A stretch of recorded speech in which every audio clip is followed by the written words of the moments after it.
The Anglican primate, however, appealed to Christians not to use the Christmas season to embark on unnecessary journeys. He also stressed the need for Christians to be mindful of their spendings during the season to avoid unnecessary financial difficulties in early 2026. Radio Nigeria, uplifting the people and uniting the nation.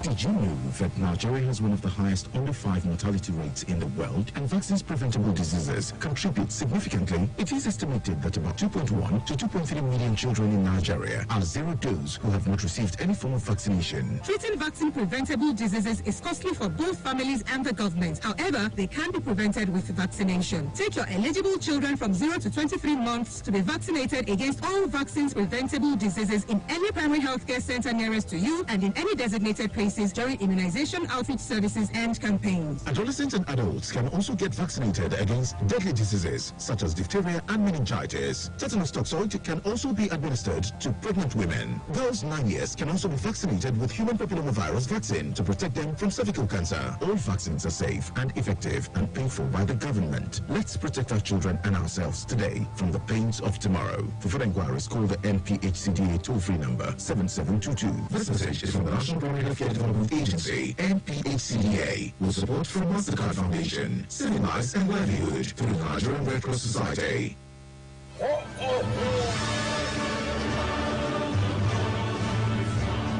It's the most wonderful time of the year. Get ready for a special Christmas celebration like no other. Join us on Sunday, December 7, 2025 at the National Christian Center, Central Business District, Abuja for the FRCN, NTA and VON service of 9 lessons and carols. Theme of 2025 is Jesus our Strength. With a charge from Reverend Dr. William Okoye. The service of 9 lessons and carols live on FRCN, NTA and VON. Sunday, December 7, 2025 at 3 p.m. Be there at the National Christian Center, Central Business District, Abuja. Don't miss the service of 9 lessons and carols live on FRCN, NTA and VON. Join us and celebrate the true meaning of Christmas.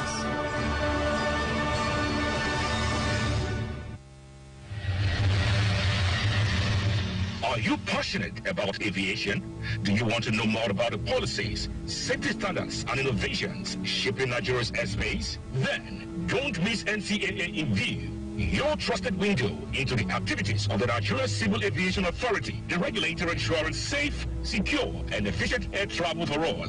Every Tuesday at 7 p.m. Join us for the latest news, exclusive insights, expert interviews, and conversations with key stakeholders, including the Director General of NCAA. Since I assumed office, we have made discharge of NCAA's oversight responsibilities faster, more transparent, and more effective under what we term easy doing business, without compromising safety standards. Catch NCAA in View, Tuesdays, 7 p.m. on the network service of Radio Nigeria, Africa's largest radio network. NCAA in View, flying the flag of safety always.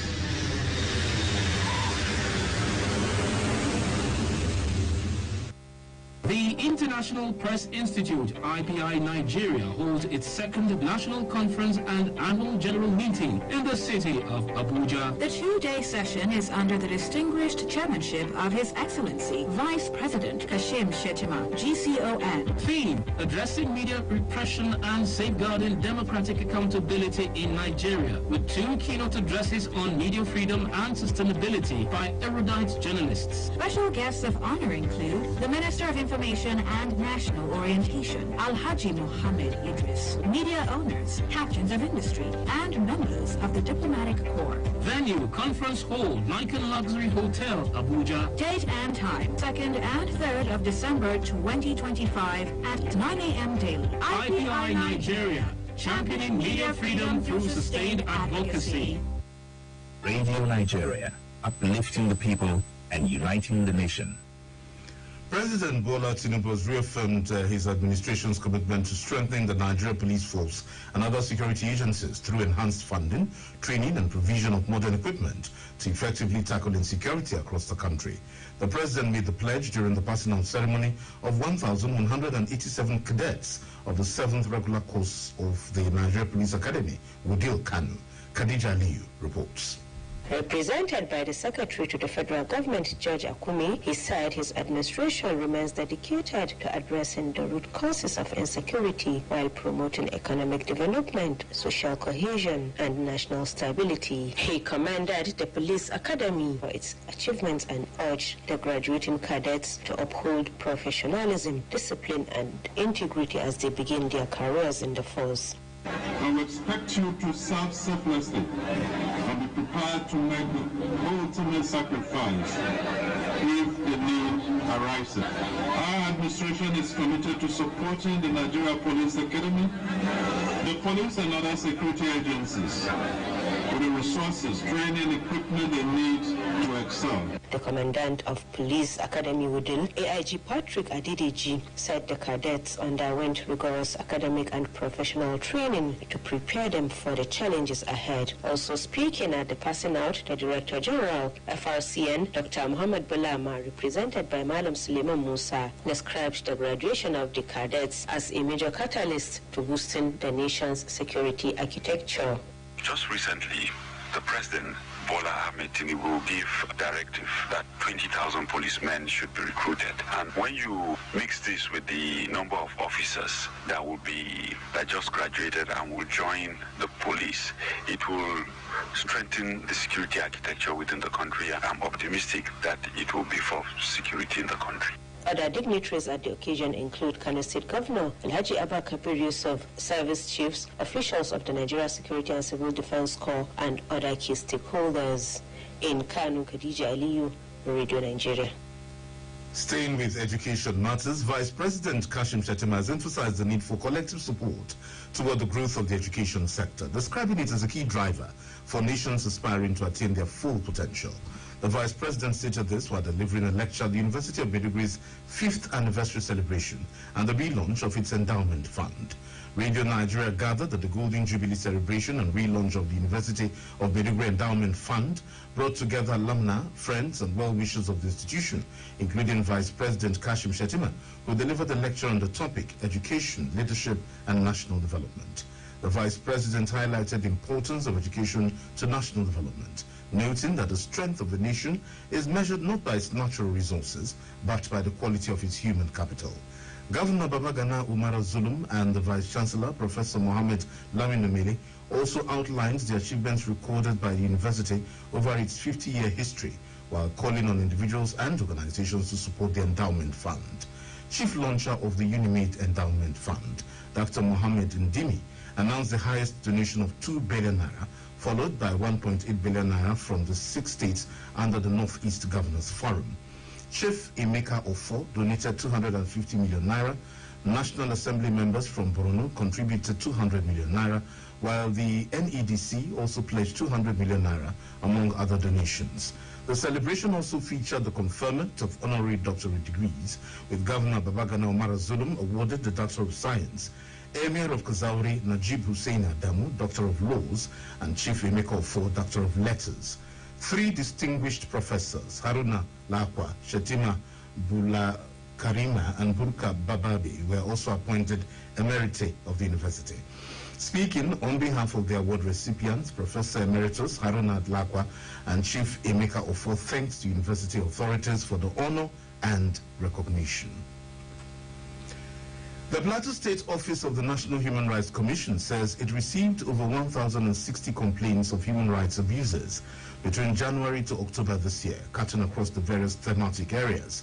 The state coordinator of the commission, Dr. Kiyempia Mafuyai, gave the figure to stakeholders dialogue and capacity building workshop on community-level intervention and human rights protection against sexual and gender-based violence in Plateau State, held in Jos. Our correspondent Josiah Buzun reports that the event was part of activities marking 16 days of activism. The event was in collaboration with the Plateau State Ministry of Health and that of Women Affairs and Social Development, supported by the Rule of Law and Anti-Corruption Program, ROLAC, funded by the European Union and implemented by the International Institute for Democracy and Electoral Assistance. The data provides stakeholders and decision makers with the assessment of human rights situation in the state, identify human rights violations, groups mostly affected, categories of violations, and prevalent violations. Speaking on the topic, the intersection of human rights and gender-based violence in Plateau State, a call for community-level complaint and referral systems. The Plateau State coordinator of the National Human Rights Commission, Dr. Kiempia Mafwai, said children's rights were the most affected with over 660 cases, while the women and gender-based violence has 176 cases. Women Affairs has structures right to the grassroots and several of our ministries, but are we utilizing those structures effectively to ensure that the people at the grassroots are getting the help they need? Dr. Kiempia said anytime there is an increase in insecurity, cases of sexual and gender-based violence goes up. The State Commissioner for Education, Mrs. Kachalom Gang, said people prefer not to report such incidents because of their culture. Women are being abused, but they will tell you is they know. They see nothing wrong about it. And to worsen the situation, if you report the case, the way the case will be handled will even discourage you. The State Commissioner for Information, Mrs. Joyce Ramanap, said victims are not speaking out because of fear of stigmatization. I don't know if we will find a way to simplify this problem so that when people are comfortable about their pains, it's easier for them to find a way to deal with it and come out to talk about these issues. The State Coordinator, Rolak Martin Dala, stressed the need for collaboration that will strengthen approach, implementation and collection of data, which he said was a far cry from what was reported. Every institution that has certain mandate to deal with these issues on gender-based violence can have a place where all this can be harmonized. Moving messages came from representatives of Ministries of Women Affairs, Justice and Health, as well as the Nigerian Police Force, where they all agreed for more sensitization and awareness on the need to report human rights abuses to relevant authorities. From Jos, Josiah Butsun, Radio Nigeria. Well, talking about human rights and justice, the federal government says it is committed to deepening sustainable reforms and strengthening capacity within the nation's justice system to ensure faster resolution of disputes and improve the ease of doing business. Attorney General of the Federation and Minister of Justice, Mr. Lateef Fagbemi, made this known at the opening of a 3-day conference of the network of justice sector reform teams held in Lafia, the Nasarawa state capital. Our correspondent Chris Yamtu tells us more. The conference brought together key stakeholders in the justice sector, including judicial officers, security agencies, and representatives of the European Union, to deliberate on strategies for deepening reforms in Nigeria's justice system and improving service delivery, particularly as it relates to the ease of doing business. Speaking on the theme, the interoperability between access to justice and the ease of doing business in Nigeria, the Minister of Justice, Mr. Lateef Fagbemi, said achieving a reformed judiciary requires a collective effort driven by fresh ideas, patriotism, and accountability. I wish to emphasize that there can be no meaningful economic progress without a robust, predictable, and efficient justice system. The ease of doing business is not merely a matter of enhancing bureaucratic efficiency. It is fundamentally a critical factor in service delivery and justice administration. Mr. Fagbemi urged participants to consider practical ways of reducing the average life cycle of commercial cases, integrating alternative dispute resolution mechanisms into routine court processes, and leveraging technology to provide legal support and information to small and medium enterprises. For the commercial disputes to be resolved efficiently, the entire justice ecosystem must work in harmony. This includes the action collaboration to ensure that not every dispute ends up in an already overburdened court. Declaring the event open, Governor Abdullahi Sule emphasized that meaningful socio-economic development can only thrive where justice is transparent, efficient, and accountable. He called on judicial officers to think creatively and propose solutions that will reinforce public confidence in the justice system. The ease of doing business starts with investor confidence. It has to come with peace and security. And peace and security will not work until there is administration of justice. Governor Sule added that the Nasarawa state government will continue to deploy technology to fast-track the resolution of commercial disputes and strengthen alternative dispute resolution mechanisms to help decongest the courts. In Lafia, Chris Nyamtu, Radio Nigeria. The Association of Telecommunications Companies of Nigeria, in collaboration with the Backbone of Digital Infrastructure Development and Telecommunications Leadership in Nigeria, has bestowed on Governor Hyacinth Ali of Benue State the Digital Excellence Award 2025. The award, presented in Abuja, recognizes Governor Ali's visionary and transformative contributions to digital governance, broadband expansion, and inclusive innovation across Benue State. It celebrates the governor's bold initiatives, including the introduction of free rights of way for all telecommunications operators laying fiber optic cables across Benue State for the first time, an unprecedented policy that has attracted investments and accelerated broadband penetration. It also acknowledges the governor's hosting of the first Benue Telecommunications Summit, which directly addressed sectoral challenges and strengthened collaboration with telecom operators, regulators, and industry leaders. Receiving the award on behalf of the governor, the Deputy Governor of Benue State, Samudi, accompanied by the Managing Director, Benue Digital Infrastructure Company, Mr. Tewa Segbandi, said the recognition further reaffirmed Governor Alia's commitment to youth empowerment, digital inclusion, and the modernization of public service. Governor Alex Oti of Abia State says his administration will, before the end of this year, introduce the electric bus service in the state. Governor Oti announced this during a media chat with newsmen in Moniya. He said that the move would help reduce the high transportation fares residents of the state are facing as a result of the removal of fuel subsidy. The governor also said that rehabilitation work is ongoing in the State College of Education and Technical, Arochukwu, and noted that most of the courses that lost accreditation in the past have regained them. In the meantime, deeper understanding of the teachings of the religious holy books has been described as critical in fostering tolerance and peaceful coexistence among various religious faiths.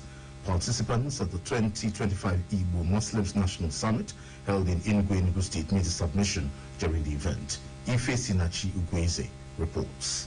In a keynote address, a professor of Islamic Studies from the University of Freiburg, Germany, Professor Johanna Pink, expressed joy that the Quran has been translated into Igbo language, noting that such would further deepen the knowledge of the teachings of the Holy Book. The benefits of preserving these languages, because they are tied to the culture of the people who speak them, and people often feel like they get a different emotional connection to texts that are presented to them in their native language, and not in some higher status language that they learn at school. Other speakers, including the chief imam of Imo State, Sheikh Suleiman Yusuf Njoko, and Eze Hausa of Aba, Sarkin Bello Shehu II, stressed on the need for deeper knowledge and understanding of the holy books. It is encouraged for all of us to study our scripture and then put it in practice, because as a good worshipper, all God wants us to do is to do the right thing. You read the Quran, you put the Quran into practice. You read the Bible, you put the Bible into practice. Without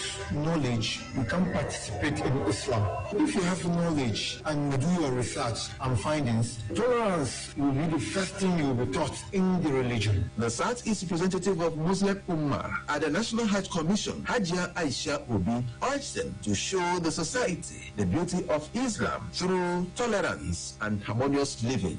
The president, Southeast Muslim Organization of Nigeria, SEMON, Dr. Suleiman Aga, noted that the summit was a call for action and renewed commitment to the cause of Islam in the Southeast region of Nigeria. Dr. Aga called on the Igbo nation to stop excluding them in the scheme of things because of their religious faith. 3 new converts, 2 men and a woman, were received during the summit.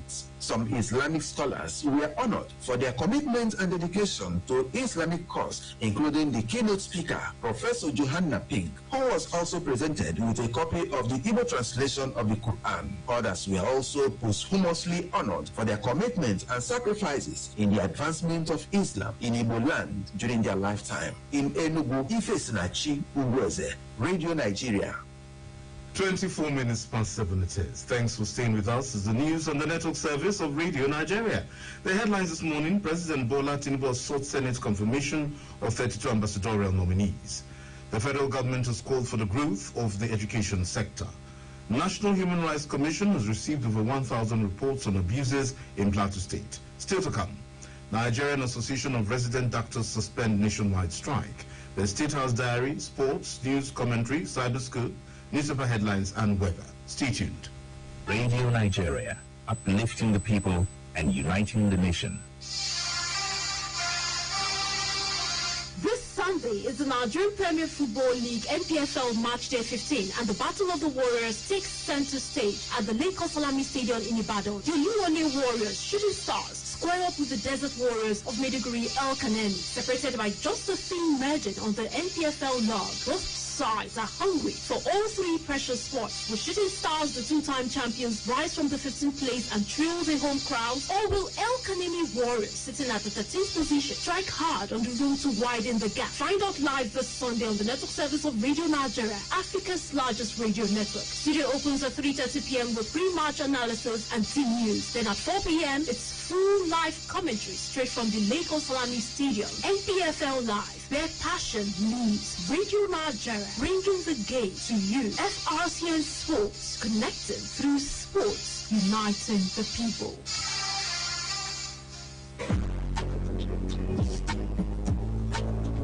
In a world where marriage is often seen as the ultimate milestone, Flying Solo dares to ask, what if there is more to the story? Flying Solo, beyond the issues of marriage. This both thoughtful program creates a safe inquiry space for honest conversation about singleness in all its forms, by choice, by change, or by chance. Join us every Sunday evening at 7:30 p.m. on the network service of Radio Nigeria as we explore how singlehood intersects mental health, faith, finances, parenting, and personal purpose. Flying Solo, every story deserves a voice.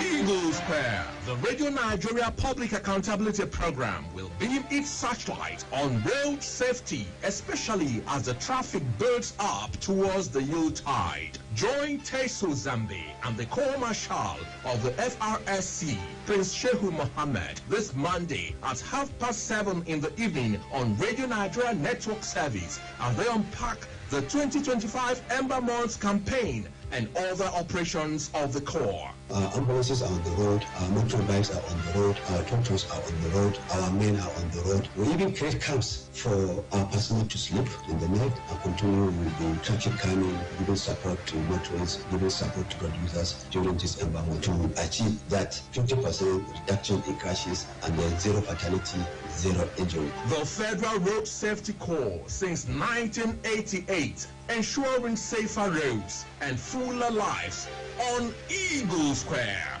where only the truth is good enough.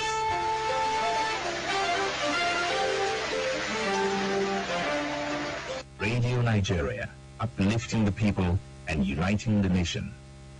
Let's turn our attention to health matters. The Nigerian Association of Resident Doctors has suspended its 29-day nationwide strike.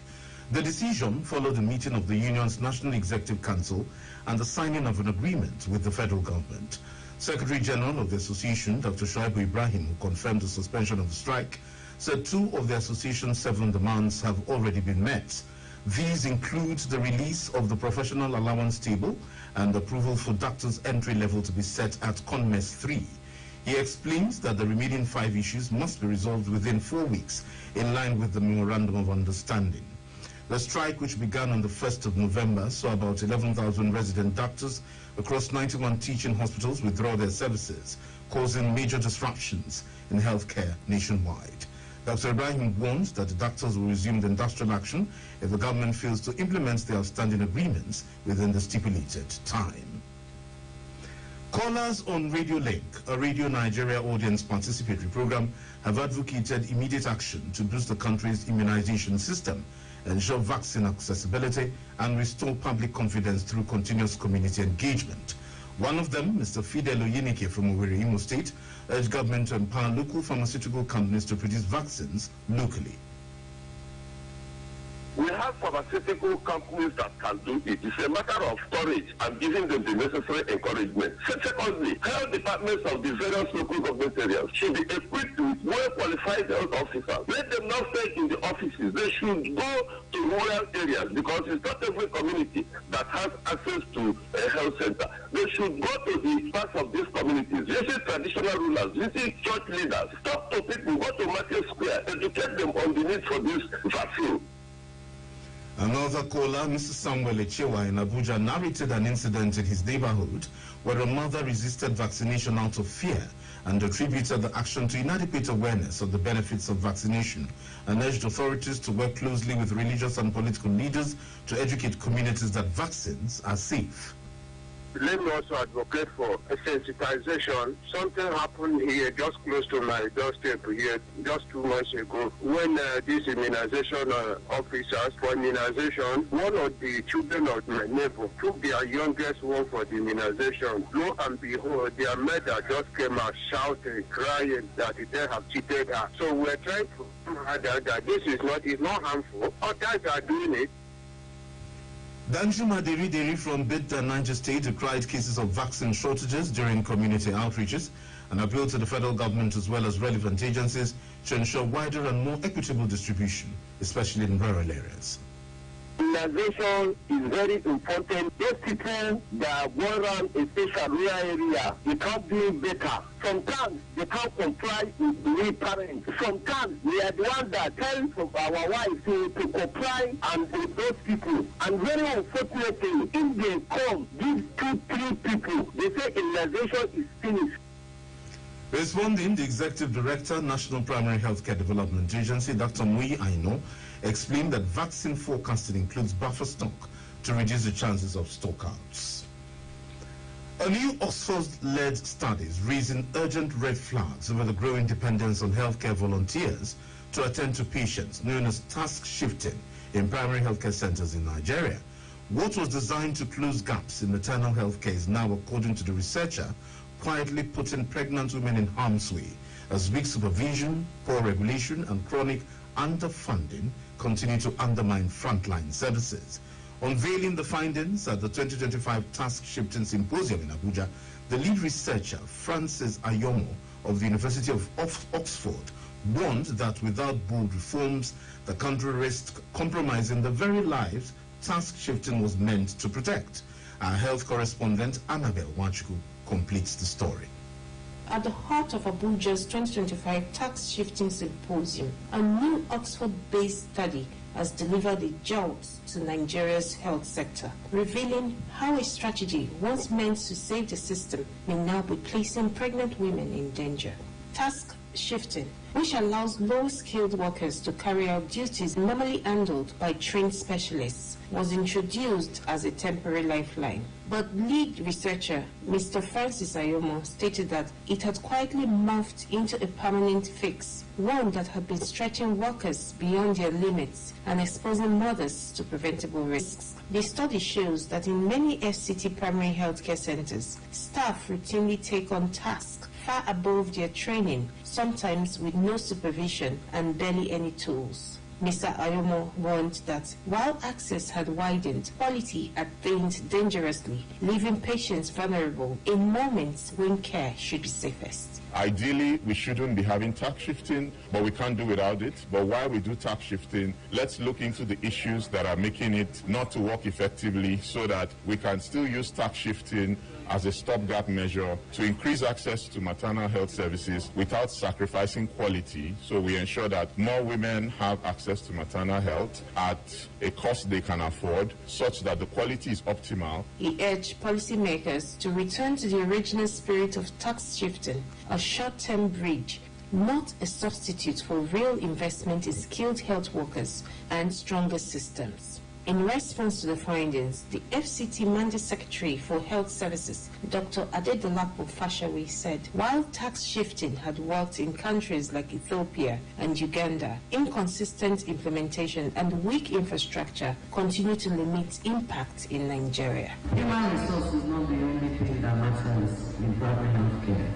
If the building is not conducive, there is no electricity, you do not have medications, you don't have ultrasound, the skilled birth attendant is just palpating to know if the baby is breech or not, so there's placenta baby or approaching. Then we can train and task shift all we want. We still will not achieve any progress. Dr. Fashawi said the study will help strengthen policies in the FCT, training and monitoring system, and call for more collaboration to reduce maternal deaths. In Abuja, Annabel Wachuku, Radio Nigeria. Radio Nigeria, uplifting the people and uniting the nation. Good to know you're still there. World leaders have been called to enforce the ban on the proliferation and use of chemical weapons during warfare in the bid to promote global peace and security. This was their session of stakeholders as the world marks International Day for the Victims of Chemical Weapons. Our correspondent Amuludun 99.1 has details.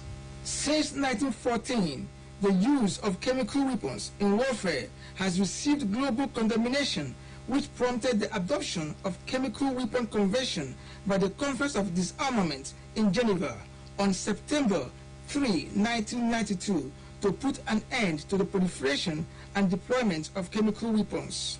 According to head of Chemistry Department, Ignatius Adjuro University of Education, Dr. Chioma Festus, chemical weapons are devices of mass destruction which can be in any form. Chemical weapons are formulated devices that are made from chemicals. These chemicals could be inorganic, they could be organic, they could be derived, or they could be natural. They could be liquids in forms of drugs. They could be in solid state. So chemical weapons come in different forms, come in different stages, come in different types. The sole aim is to terminate life. As they say, nature is a gift from the Creator that should be cherished and preserved. An environmentalist, Professor Hajinus Oku, explained that chemical weapons have serious adverse effects on plants and animals. One is what we call the nerve agents, and this could disrupt the nervous system, causing paralysis, respiratory failure, and death. And secondly, we have the blister agent, called the mustard gas, could damage skin, eyes, lungs, leading to severe blindness and cancer. On the environment, it leads to extensive soil, water, and air contamination, and this will harm wildlife and ecosystem.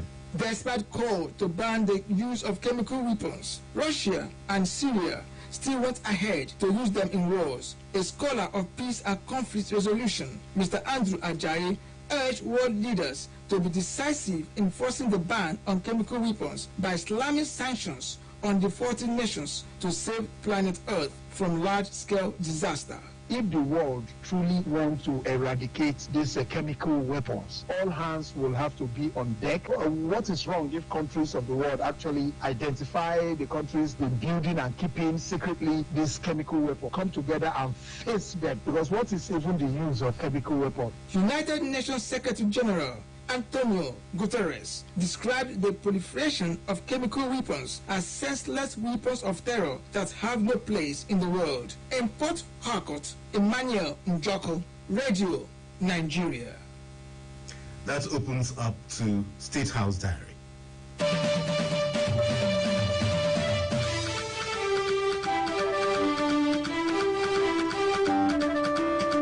Welcome to another edition of State House Diary, where we bring to you last week's happenings from the presidential villa. I am Hamza Al-Ghali. President Bola Tinubu approved the establishment of National Tax Policy Implementation Committee. The committee, to be chaired by Mr. Joseph Tegbe, will ensure implementation of the administration's landmark tax reform in line with the economic aspirations of the government and Nigerians. Minister of Finance and Coordinating Minister of the Economy, Mr. Wale Edu, will oversee the committee's work. The committee will undertake extensive consultations across the public and private sectors to ensure broad-based input into the implementation process. Also, President Bola Tinubu approved the constitution of the Nigerian side of the U.S.-Nigeria Joint Working Group as part of steps to deepen collaboration in tackling insecurity in the country. The composition of the Joint Working Group was part of the agreement reached during the recent trip to Washington, D.C. by a high-level Nigerian delegation led by the National Security Advisor, Malam Nuhu Ribadu. Ribadu is to lead the Nigerian side of the Joint Working Group, supported by a multi-stakeholder team comprising senior officials from relevant government establishments. President Bola Tinubu urged members of the Joint Working Group to work assiduously with their U.S. counterparts to ensure smooth operationalization of all agreements across sectors. Similarly, in view of the emerging security situation in the country, President Bola Tinubu declared a nationwide security emergency and ordered additional recruitment into the armed forces. By this declaration, The police and the armed forces are authorized to recruit more personnel. According to President Tinubu, the police will recruit an additional 20,000 officers, bringing the total to 50,000. Despite the fact that the president had previously approved the nationwide upgrade of police training facilities, the police authorities are authorized to use various National Youth Service Corps camps as training depots. In addition, the officers being withdrawn from VIP guards duties will undergo crash training to debrief them and deliver more efficient police services when deployed to security challenge areas of the country. The Department of State Services, DSS, are also, by the declaration of the President, directed to immediately deploy all forest guards already trained to flush out terrorists and bandits lurking in the forests. In another development, President Bola Tinubu welcomed the release of 24 school girls abducted by terrorists in Maga, Kebbi State. Terrorists struck at the school at dawn on November 17 and abducted the girls moments after a military detachment left the premises. The Kebbi incident triggered some other kidnappings in Eruku, Kwara State, and Papiri in Niger State. All 38 kidnapped victims in Eruku were freed on Sunday, while same day, the Niger State chairman of the Christian Association of Nigeria, Khan, said 51 of the missing students of the Catholic school in Niger State have been found in their parents' homes. President Tinubu applauded the security agents for all efforts made to secure freedom for all the victims taken away by the terrorists. He tasked the security agents to make more efforts to rescue the remaining students still being held captive. Meanwhile, Vice President Kashim Shettima returned to Abuja after representing President Bola Tinubu at the G20 Leaders Summit in Johannesburg, South Africa, and the 7th AU-EU Summit in Luanda, Angola. At both summits, the Vice President delivered President Tinubu's strong push for Africa to secure permanent seats with veto power on the UN Security Council, stressing that reforms to global governance must reflect today's realities. Ahead of the national launch of the federal government's World Development Program, President Bola Tinubu appointed Governor Hope Uzodinma of Imo State as the renewed Hope Ambassador. In his role as ambassador, he will double as the Director General for Party Outreach, Engagement and Mobilization. With the appointment, which takes immediate effect, Governor Hope Uzodinma will be responsible, in collaboration with all Progressive Congress leadership and the governors, for evangelizing the Tinubu administration's program.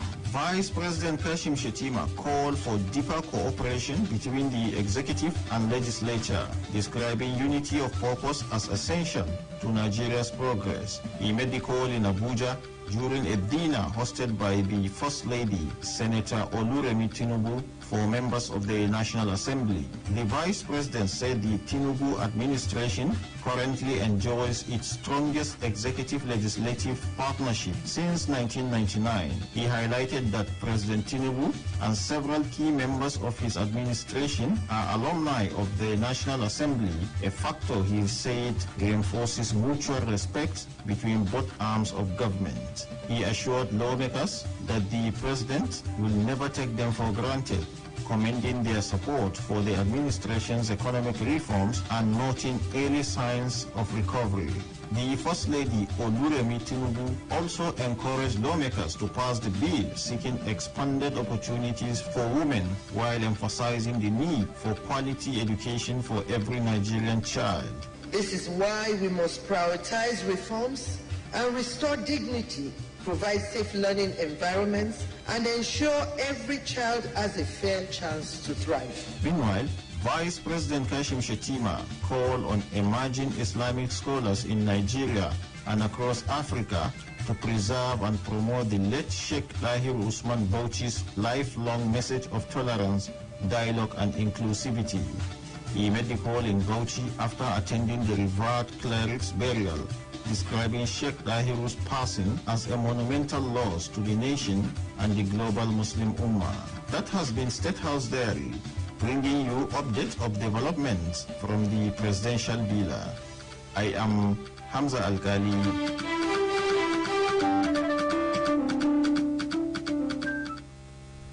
7 Nigeria Premier Football League fixtures to be decided today in continuation of Match Day 15 contest as Chelsea clash with Arsenal in a London derby in the Premiership. Plus, the Tigers of Nigeria pole run continue at the qualifiers for the 2027 Basketball World Cup. Lambo Datwe has more in the ever-spinning world of sports.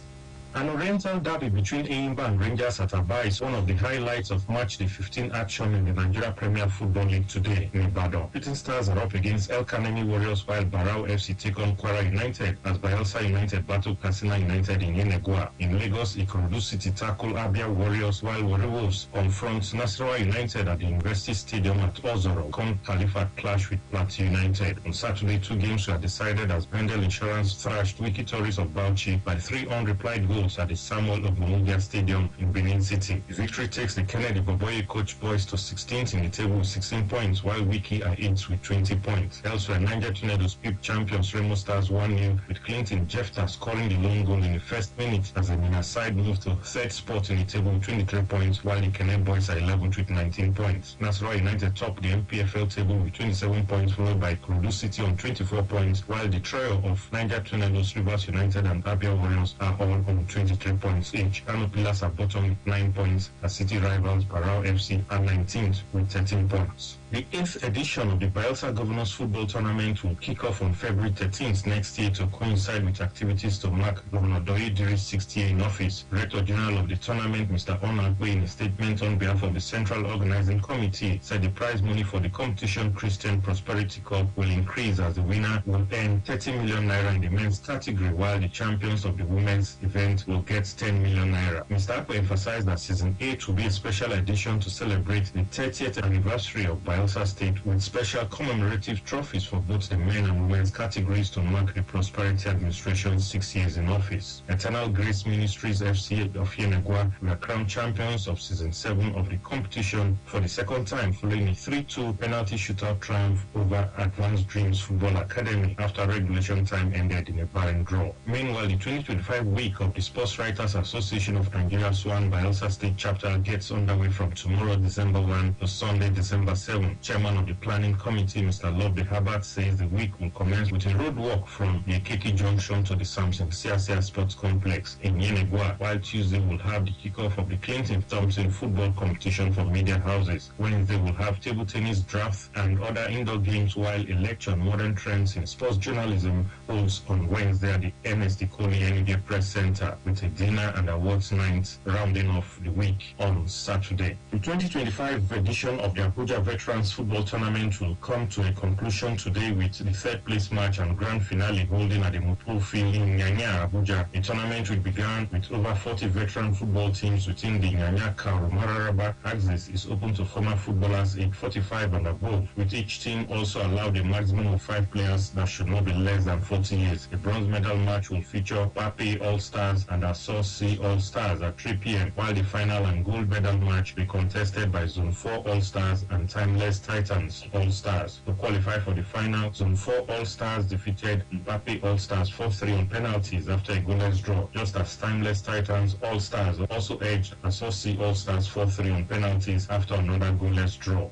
After 2 rounds of games in the lucrative group phase of the CAF Champions League, North African clubs continue to dominate the tournament. In Group A, RS Bakan of Morocco top with maximum 6 points after scoring twice in added time to beat Rivers United of Nigeria 2-1 in Uyo on Friday. Also, champions Pyramids of Egypt also got a 1-0 away win at Power Dynamos of Zambia on Saturday night and are second with 6 points. Rivers United and Dynamos are bottom with no points. A disappointing run of the Tigers of Nigeria, the ongoing Africa Zone qualification series for the 2027 FIBA World Cup, continued on Saturday following a 55-69 loss to Guinea. The Nigerian team lost the first quarter 16-22, the second 10-13, the third 15-17, and the fourth 14-17. But despite the loss, Coach Abdurrahman Mohammed says they will not give up. We have the spirit of Nigeria in us, and we're going to be very resilient. And whatever situation we find ourselves in, we're always going to bounce back and do better. The Tigers were defeated 78-88 by Tunisia in their first qualification game last Thursday. They play Rwanda today at 8 p.m. to wrap up the initial half of the first round of the qualifiers. A massive London derby brings a cutting down on Premier League game week 13 as high-flying Chelsea host title favourite Arsenal at Stamford Bridge in London in a mouth-watering game with the Blues third with 23 points, while the Gunners top the EPL table on 29 points. To add another layer of intrigue, both capital clubs enter the weekend on the back of momentous Champions League wins, the Blues decimating Barcelona 3-0 and the Gunners deservedly defeating Bayern Munich 3-1. This is the 212th meeting between the London rivals, with Arsenal winning 84 times and Chelsea taking the spoils on 66 occasions. In the early kickoffs today, Crystal Palace faced Manchester United, Aston Villa engaged Wolves, Nottingham Forest entertained Brighton as West Ham welcomed Liverpool. I am Alambo Datoni. Creating welfare programs for the aged as a strategy for poverty alleviation in Nigeria is our commentary today, written by Maurice Asupo. He's a social commentator. Aging is a gradual and continuous process of natural change that begins in early adulthood. It involves time-related deterioration in physiological functions of the body necessary for survival and reproduction. Studies show that organs like the heart, kidneys, brain and lungs decline in performance over the lifespan, though at different rates in different individuals. Human life is often divided into stages: infancy, childhood, adolescence, adulthood, and old age. Aging, therefore, is a universal journey that starts at birth and ends at death. However, what makes aging a public concern in Nigeria today is not just the biological process, but the rising number of elderly citizens who receive every little attention in national development planning. According to the United Nations, Nigeria's elderly population, 60 years and above, is projected to rise from the current estimate of 12 million to more than 30 million by 2050. This increase is occurring amidst widespread poverty, poor access to health care, growing unemployment, and a steady collapse of traditional support systems. Over 63% of Nigerians are multidimensionally poor, and many older persons now struggle without social protection or reliable family support. In traditional Nigerian society, the care of the elderly was largely the responsibility of family and community. Today, urbanization, migration of young people to cities, high living costs, and changing cultural values have weakened these informal support networks. Many older people are left without caregivers, income, or access to basic health services. To address these challenges, the National Policy on Aging, established in 2018 and approved in 2021, aims to improve the quality of life of older Nigerians, strengthen existing traditional and institutional support structures, ensure income security and healthy aging, protect the rights and dignity of the elderly, as well as promote data generation for research and policy implementation. However, a policy without implementation is only a document. The absence of full enforcement has left millions of elderly Nigerians vulnerable to neglect, poverty, and preventable illnesses. In a society where citizens often look to government for solutions, it becomes necessary for Nigeria to adopt direct welfare programs for the aged as a core poverty alleviation strategy. These should include full implementation of the National Policy on Aging, accessible and subsidized healthcare services for elderly citizens, employment support for adult children caring for aging parents, increased funding for NGOs that promote healthy aging, prompt and efficient payment of pensions and gratuities, as well as community-based support programs across all states of the Federation. Importantly, the needs for older people must not be remembered only at festive seasons such as Christmas, New Year, or Ramadan, but sustained throughout the year. Aging is a normal and dignified stage of life. It is an opportunity to slow down, but not a justification to be forgotten or deprived. Every elderly Nigerian deserves dignity, independence, and security. Creating welfare programs for them is not an act of charity. It is a responsibility and a smart strategy for reducing poverty, strengthening families, and building a humane society. His name is Olayemi Daniel. Presentation by him there on the commentary, Creating Welfare Programs for the Aged as a Strategy for Poverty Alleviation in Nigeria, written by Maurice Asupo. Cyberscoop is next. In a digital age where news travels faster than light, the revered Nigerian cinema legend Chief Lyric Paimo, popularly known as Edda Onilola, has found himself at the center of a social media storm. Hashtag Lyric Paimo began trending rapidly on X, sending a wave of panic through fans of the veteran Yoruba film actor, as unverified posts had suggested the 85-year-old icon had passed away, leading to an outpouring of premature tributes and rest in peace messages. When would Nigerians stop this kind of things? The mood, however, swiftly changed as the veteran doctor debunked the rumor in a video message that quickly went viral, stating, "They said I have died, but as you can see, I'm still alive and speaking with you. I am in good health. By the grace of God, please disregard the news." Hashtag SportyBet has set social media on fire and trending furiously, not for a lavish bonus, but as a collective cry of frustration from users unable to access the platform, often at the most inopportune moments. The issue appeared to be a widespread app and website glitch, with users reporting on inability to log in, place bets, or cash out winning tickets. I can imagine. Meanwhile, the digital political fair was set about during the weekend as the hashtag Reno Omokri climbed to the top of trends on the internet following the official confirmation that President Bola Tinubu has nominated the prolific author and social commentator for an ambassadorial role. Just like that, Nigerian digital street, acting as a rapid response court of public opinion, immediately began crafting a narrative around the nomination, producing a wave of creative and humorous content. Don't they say I laughed? One user posted Reno Omokri arriving at his first international summit as ambassador, his portfolio, Chief Table Shaker, Federal Republic of Nigeria, referencing his frequent use of the phrase "let's verify" when challenging claims. Users created memes showing a fictional diplomatic note with a caption, "Memo from Ambassador Omokri. My foreign counterpart has made a claim. Your Excellency, permission to verify." That's it on Cyberscoop today. Keep the conversation going. Connect with us at Radio Nigeria using the hashtag Cyberscoop. Today's one was done by Sheyi Ajibade. Quickly, newspaper headlines. Guardian begins. Federal government committed to equipping police, security agencies against insecurity, says President Tinubu. Check out that for today in today's Guardian. Yoruba group comments Tinubu's measures on insecurity, 6 regional response. In the same newspaper, we have this headline: Sokoto police